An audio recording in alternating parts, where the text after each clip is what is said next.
Evening, gents. Congratulations to all of us. Good night for all of us tonight. The rivals are fuming. The rivals are fuming. They definitely came here want to see George rip off his do-rag in frustration. Me, DZ, and Neji all arguing about what's the problem with Man United. Terry turning red like a tomato. Oh, that's what they wanted to see today. No, not tonight. Not tonight. I do go red quite a lot. I do go red quite a bit. It's my cheeks. I can't help it. I can't help it. I've got the same problem, Terry, to be fair. It's dropping out tomorrow. We played the final of the poker game on Monday that was recorded. It's coming out tomorrow. And I've seen some of the footage back today. And I'm like, none of the players saw my tail when I got nervous because this cheek, even when I get nervous, angry, or frustrated, this cheek goes red. So it's like a tell for me, and none of them picked up on it in the game. So there we go. But we'll find out what happened tomorrow night when that comes out. It was a brilliant, brilliant show. We just had to keep all the chairs away from Henry. That's all we had to do. But look, KJ, I'm going to come to you first.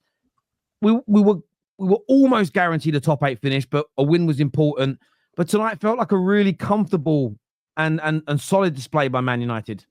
I think this is the first professional win we've had, not just on the Amorim, but in a long while, where we play well, we keep the ball, we don't make too many mistakes on and off the ball, and we secure the victory. And I know people were getting stressed at halftime because another story of we've had the ball, done nothing with it, we haven't really been attacking.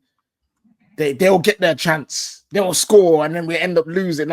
I know that feeling was coming, but even though that feeling was there, a part of me was still like, you know what? With the way that it's been going, we've controlled this game the best I've seen us control a game.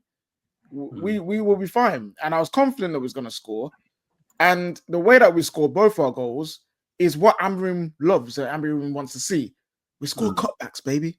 You know, we had a good patches of play, then we cut it back, and then someone's there in the right spot to tuck it away. And we should be seeing more of those goals on the Amorim, hopefully moving forward. Now, the biggest takeaway that I've got from this, besides the 3 points and going through, and also being undefeated in the Europa League, only team to do that in the league stage, I'll take that. All we need is PNP. Make Man United PNP again. Make us PNP again, because in that first half, the reason why we couldn't score as many goals as we wanted to is because whenever it broke in a counter-attacking position, whenever we had players 1v1, there's no speed. There's no urgency. There's no speed because these players as a collective can't do that. You're not going to see Dalot take on one man, two man, and get into space and whip it in. You've definitely not seen it from Malacia. Mainoo can here and there. No one on that pitch today screamed, I'm going to burst past the man and beat him and make something happen. So we had to play that way because we didn't have the players to do it. But when we brought the speed on in Garnacho and Ahmad, we saw a massive, massive difference to the chances we created, and the control we had on the game all came down to the fact we had guys with speed. Hoyland's quick. Hey, listen, we're not... Don't worry about him. We'll talk about him later. But we need more speed, especially in the wide areas. We need speed. We need PNP. Because there's even times where the ball was looped up in the air and they'll win it because we're just flimsy on the ball. Yeah. Like we just can't win it. So make Man United PNP again, and I guarantee we're scoring goals and we actually look better than we actually are right now.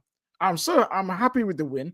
And I just want to shout, before we move on to the next person, I just want to quickly shout out my flipping son, Kobe Mainoo.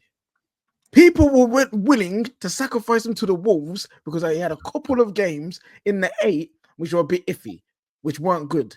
I had Don in the group chats messaging me, well, you see what I said about Mainoo? You see what I said about Mainoo? This, that, and the third. And all we have said as Man United fans, like, we understand he's got his limitations, and in that midfield with Amorim's system, is looking a bit techie. But let's just try him in the 10. I need to see him in the 10. Just to experiment, just to see how he does. And Lord behold, we see the best of him. But you know why? Because he's not being asked to run back and forth like it's the bleep test. He can just focus on doing what he does best in the attacking third, which is linking up play, getting into positions, and taking shots. He also scored an absolutely brilliant goal of a solo volley. And then he goes and finishes a goal, which I think everyone thought was coming because of the way he was playing today. Brilliant performance. I want to try him out more in that 10. Now, I'm not saying it's perfect. I'm not saying he'll have perfect games for the rest of the season in that position. There will probably be games where you're thinking, okay, maybe that position is probably not working right. But at least let's give him a run of games in there to see what he can actually do against better teams. Because we've been starving of ball retention, of quick play, of link-up play in that forward position. Yeah. So let Mainoo do that. I think as well, he's very good at it, and he loves those kind of round the corner, sort of out the edge of the boot flicks and the sort of back heels. Those tricks are what you do in the other half's final third. You know, a basic rule that's taught to every footballer being as a kid is try not to play too much football in your own half. Try not to do too much of that. You want to keep it simple, and that's his natural instinct to do that. He was great up there today, and it felt like a bit of an experiment because when I say it felt like an experiment, because in the second half, even after the subs, he put like Eriksen and Bruno. I think he realized Steaua Bucharest don't have much pace, so we can cope with those two as our central midfielders. And I'm so glad he kept Mainoo up there that whole time. And look, he got the assist, he got the goal. There was at the end as well, he played a wonderful 1-2 with Ahmad, which was just read very well by Bucharest that stopped it. Sunshine United though tonight, great win. Mainoo in the 10, brilliant. Do you think this was United's best performance so far under Ruben? Performance-wise, I think it's up there. I wouldn't say it's his best performance. I think it's our most comfortable performance, but I don't always use comfortable as a state to say best, just for simply because of the opposition that we faced. But hats off to them lot. Even their team, Terry. Let's be honest, they were taking wild shots right at the end, 70th minute, 80th minute, where normally, really and truly, you feed them balls and you give yourself a chance, like Rangers, give yourself a chance to go one goal behind with 5 minutes to go. So the team just didn't have the cojones, shall we say, to go and score past United today. So I ain't gonna get too gassed, but like I said, it was a comfortable performance, and regardless of the team, the fundamentals of the pressing was consistent throughout the whole game for me. You mentioned Kobbie Mainoo, just unreal, man, absolutely unreal. I mean, in the 10, I think it's going to work. Would it be a Bruno replacement short term? Yes. Does that mean Bruno comes out the team? I don't think he does. I think he goes back into midfield because, again, we saw tonight from Bruno, even though it was an easier team, Bruno was being able to unlock those passes and start most of the movements, which you feed into a Kobbie Mainoo in the 10. He's technically a better footballer than Bruno Fernandes anyway, on the eye and also with the touch and everything else in those tight spots. So having Kobbie Mainoo in attracts players around you because you want to stay tight to him, which then frees up room for Bruno. And you saw in the edge of the area, second half, when we had those speeds that's coming on with Ahmad and Garnacho, that Bruno and Eriksen were getting a little bit more time around the area. So great performance for the neutral, I guess, from a football perspective. And from a Man United perspective, comfortable performance moving into Palace. And obviously, we've got Ruud van Nistelrooy's Leicester, haven't we, on the weekend as well. So I'm happy, man. I am happy with the result. How did I was gonna ask about two players, Bayendir. Because I didn't watch your game really too much. How did Bayendir and Eriksen play? Because those are Bayendir didn't have much to do. Eriksen was fine. Wait. Here he goes. Bayern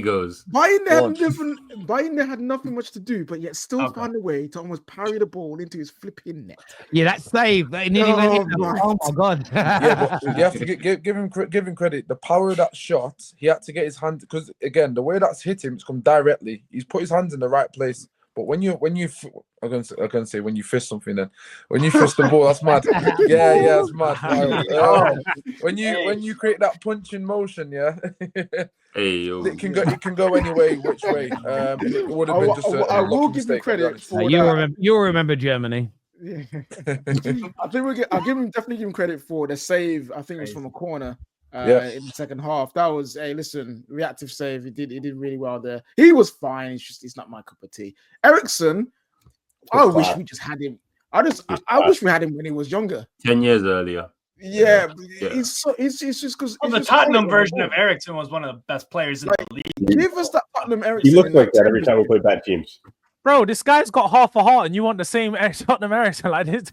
No. I wish we had him, man. I wish we had the Eriksen because he on the ball. He's brilliant.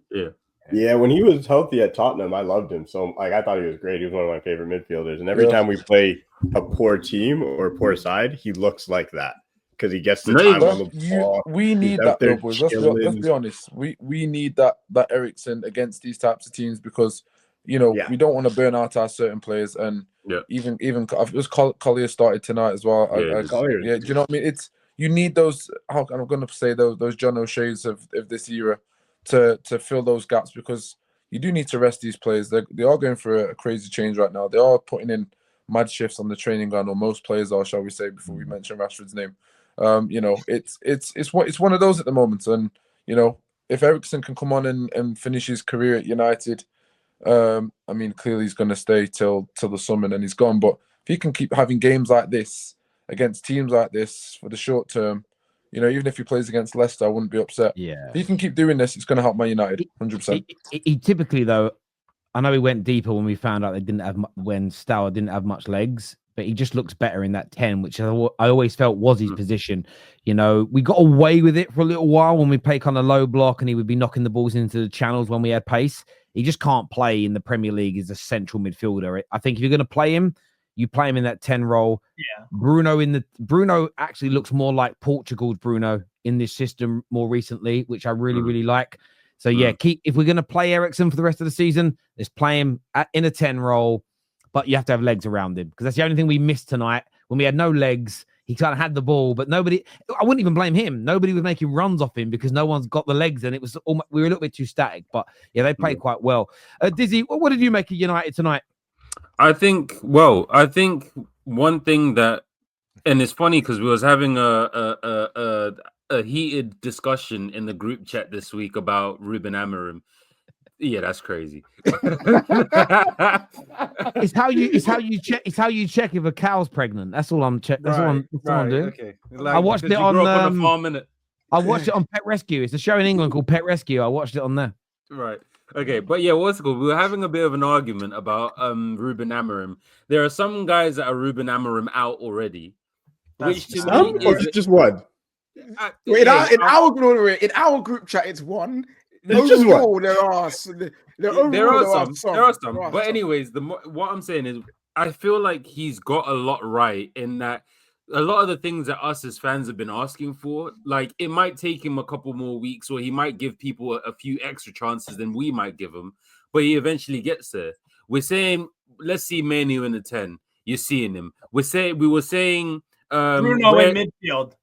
Exactly. We're saying play Bruno deeper. We're seeing it. We were screaming out for Ahmad. Now we're seeing it. Højlund needs to get dropped. We saw Xerxes have a run, and then he's switching back and forth. Onana, howler after howler. How often does he need to make mistakes for him to try by in there? At least he's trying him. Collier. What is it? Even Collier, exactly. It's another one. So to me, it's like I see what he's trying to do, and also I don't know if you guys have noticed, we don't have very many injuries anymore. Isn't that interesting? Isn't that? But that's all to do with the manager. To be honest with you, that is a lot to do with the manager. And it's tonight he was talking about Garnacho, and I think in the pre-game interview they said, "Oh, why is Garnacho on the bench?" Because I think they were trying to see whether he's leaving, and he just said he's in the red zone in terms of starts, and we need to be mindful of the minutes that he gets. And touching wood, we have had a lot less injuries. We haven't been running players into the ground. I actually love the fact that it's just Mainoo's first start in the tournament all year. He was injured earlier on in the season when LVG was here. I don't think Mainoo's been on the bench. I don't think he's been on the bench because he ain't good enough for performance. I think he's been on the bench because I think Ruben recognizes he's 18 years old. You don't have to, and you shouldn't 9 times out of 10 be playing an 18-year-old 50 games a season, starting every minute, playing 90 minutes and running them into the ground. They need to be used for development. I know you're legally a man at 18, but you've got to look after these boys. They're young. Their bodies need nurturing, and I kind of love that from him. Some breaking.